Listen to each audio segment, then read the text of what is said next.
Before we get into this video, look who packed an informed Sadio Mane. Look, it is real, the controller moves.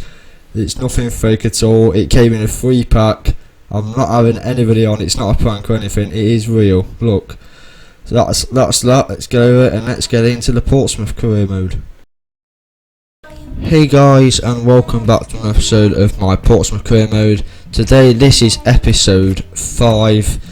And here is the league table. This is where I left you off last time, with quite a gap now over Hartlepool, Northampton and Leighton Orient. Let's just get on with this though today, because we've got quite a few games to get through. You know, to get through December and the rest of the games in November and December to get to the January transfer window. So here we are for the first match of the episode, away at Bristol Rovers at the Memorial Stadium. The lineup for this one was well, it's the normal starting lineup almost, except for maybe like 2 changes. It was Murphy, Freeman, Webster, Clark and Stevens. Roberts was still on the wing, followed by Barton, Doyle. Michael Doyle came back into the centre with Carl Bennett on the left, and up front Michael Smith, the big lanky striker, with Adam McGurk.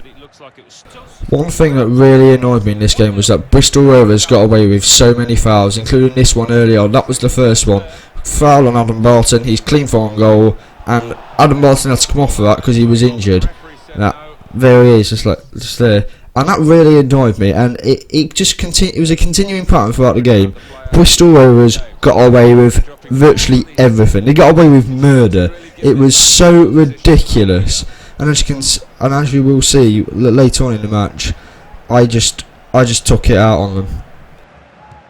Into the second half now, I decided to bring Michael Smith off because he wasn't really making much of an impact on the game. There, I think Mark McNulty's fouled, but nothing is given, and Bristol Rovers get away with another challenge. And there, I just take my anger out on him, and Danny Hollins goes straight through the back of one of their players, and he gets sent off. Yes, it is a sent off. He's gone straight through the back of him. But I was just so annoyed. Bristol Rovers have got away with so many fouls in the game, and I just felt like they couldn't get away with any more. So I just took my anger out on him. Bang, straight through the back of him. He gets sent off, but bloody hell, they just annoy me so much. There weren't many chances in the first half, apart from Carl Bennett hitting the post early on. But here we get a chance in the second half, where Ender Stevens plays it to Carl Bennett. He gets through 2 Bristol Rovers players and fires it into the bottom corner. And after all the fouls they had got away with and all the decisions that had gone their way, against all the odds we had taken the lead. But does that lead last? No, it doesn't. No, it flipping doesn't. Clark plays it to Jake Gosling. He takes Kieran Freeman to the cleaners, and the Gibraltar international rolls it into the back of the net to make it 1-1 with just over 10 minutes to go. Frustration settles in because I thought we were really close to getting the 3 points, but no, it doesn't happen. I bring Gareth Evans on for Gary Roberts because Gary Roberts is knackered, but it doesn't make the difference, and the game does finish 1-1. So into the first game of December, it's a home game against Accrington. I decided to sim this one because Accrington are second bottom of the league at the minute. It's not going well for them. They're in the playoffs in real life. They're doing really well on limited resources. Michael Smith gives us the leading 11th minute, but Josh Windass equalises quickly.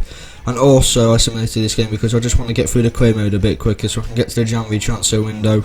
Adam McGurk makes it 2-1. Hopefully we'll get to the FA Cup third round as well. We have an FA Cup match coming up against Wimbledon in this episode as well. Gary Roberts makes it 3-1 with a couple of minutes left, and we win the game by 3-1. So into the next match of the episode against Wimbledon, which is away in the FA Cup. It's a snowy Kingsmeadow Stadium, and I play this one because I want a big third round FA Cup tie, hopefully against a Championship team, or even better, a Premier League team. Really want Southampton still, because you know it'd be great to face local rivals in the cup. Our first chance of the game comes here where left back Brandon Hornstruck plays it to Michael Doyle. The experienced midfielder plays it through to Michael Smith. His shot hits the bar, and Ryan Leonard's there to header it in, even though it does take a deflection.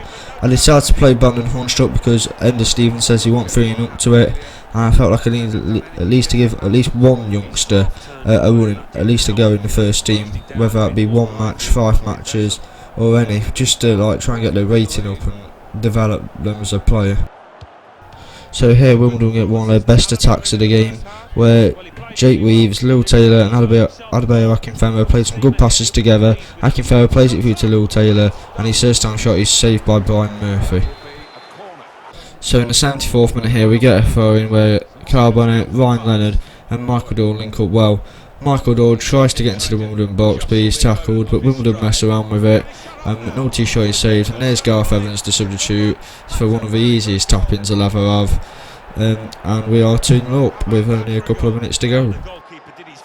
So we get another chance here where Ryan Leonard steals the ball off Sean Wigg. The ball is played through to Mark McNulty. He holds it up. Michael Doyle has a shot. It's saved, but McNulty's there again, and he makes it 3-0.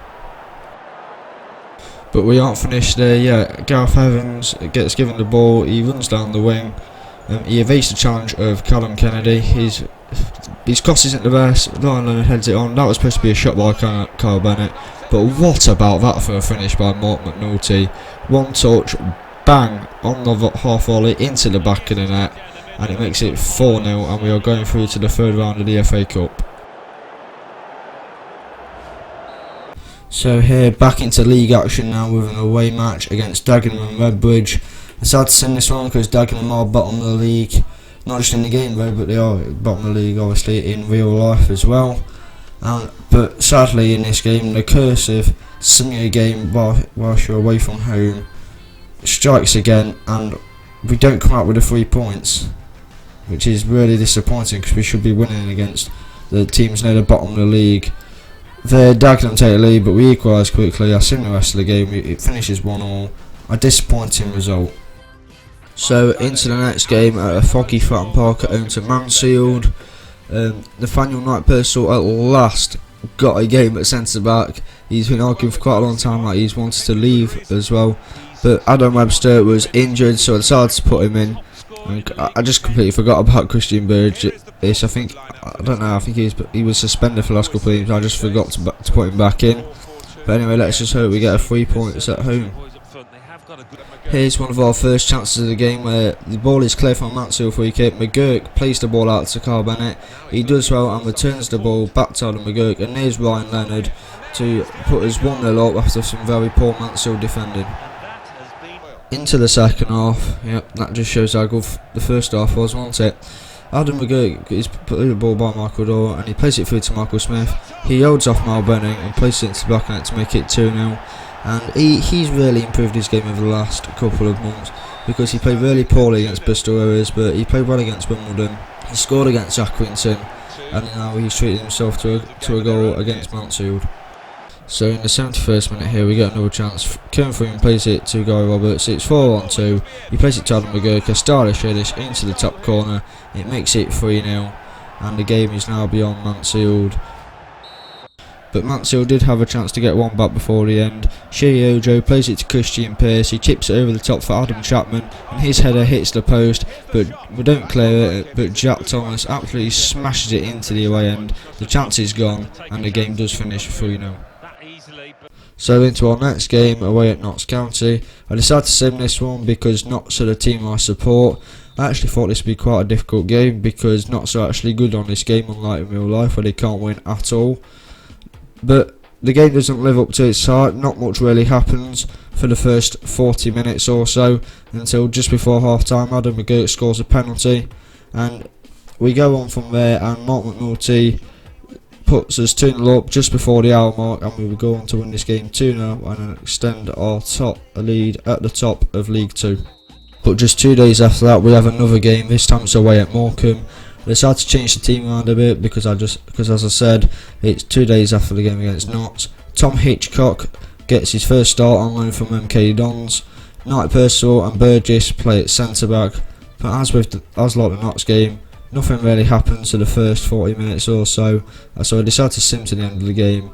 Gareth Evans put us 1-0 up in the 55th minute, but Tom Barkhuizen got an equaliser with 12 minutes to go, and the game finished 1-1. But we are now in the January transfer window, which means transfer offers start to come in. Bundesliga side Darmstadt make an offer for Brian Murphy, which I reject because he's our first team goalkeeper. And here are 2 more transfer offers. Dagenham and Redbridge offer 325k for Adam Gert, but I reject it because he's been really good for us this season, and why would I sell one of our main strikers? And Gary Roberts gets offered 1.1 million from Lorient in the French league, Ligue 1, but I reject that as well because he's been a really good player for us this season, and he's one of our key players, and I want to keep him for not just this season but next season as well if we get promoted to League 1. But here is the league table. We have now got an 11-point gap ahead of second place Northampton and third place Hartlepool, because they're on 44 points as well. We are 13 points clear of the playoff places even, which are filled by Notts, Leyton Orient, Stevenage and Bristol Rovers. It's only a matter of time before League 1 football returns to Fratton Park. And we have a FA Cup tie against Brentford in the next round of the FA Cup. But anyway, that is it for today's episode. Like, comment, subscribe. Be safe, be champions, and Toulouche.